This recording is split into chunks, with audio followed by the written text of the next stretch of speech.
Nous sommes de retour sur le plateau de TV Finance pour cette édition du 6 janvier 2026 de votre quotidienne qui s'attache à comprendre l'actualité. Et Dieu sait qu'elle est riche et Dieu sait qu'elle le sera tout au cours de l'exercice 2026. C'est pour bien comprendre le monde dans lequel nous évoluons et surtout pouvoir appliquer cet environnement à des stratégies d'investissement et de trading. Eh bien, il est l'heure de retrouver Ludovic Berthelot qui va nous expliquer comment il peut être nécessaire de peaufiner tout cela. Bonjour Ludovic.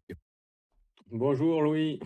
Merci Ludovic d'être avec nous ce matin. Je vous présente mes meilleurs voeux pour l'exercice 2026, pour vous et Merci également. évidemment votre famille, Ludovic.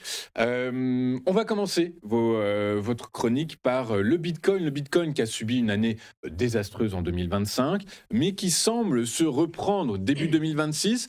2025, on a laissé le Bitcoin comme un actif risqué. 2026, on le reprend comme un actif refuge, puisqu'il semble se renforcer eu égard à la géopolitique qui se frictionne de plus en plus, notamment depuis l'enlèvement de Nicolas Maduro par les forces spéciales américaines. Bref, le Bitcoin a atteint un plus haut de 3 semaines et potentiellement, les conditions sont réunies, notamment des ETF qui pourraient être de nouveau validés par les autorités américaines au début du premier semestre. Donc bref, tout cela pourrait porter de nouveau le Bitcoin vers les 100 000 dollars, non? Ah oui, tout à fait Louis, vous avez entièrement raison. Alors ce qu'il faut regarder un petit peu là de plus près, c'est que quand on a une tendance et les tendances elles sont souvent soutenues, ou en fait, très souvent par les obliques.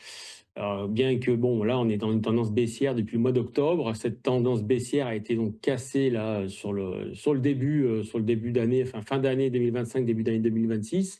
Donc tu peux nous annoncer un changement de tendance.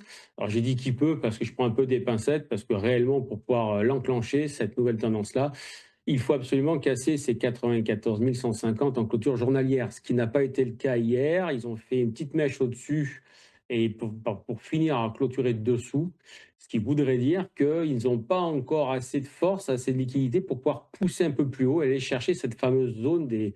Alors c'est surtout la zone, moi je parle des 104 000, 106 000 plutôt, puisque si on vient à casser ces 94 150 en clôture, il y aura pas en fait de niveau intermédiaire sur 100 000. Ils iront chercher les 104 voire 106 000. Donc pour le moment, j'ai envie de dire oui, le Bitcoin est en train de se reprendre tout doucement, c'est vrai.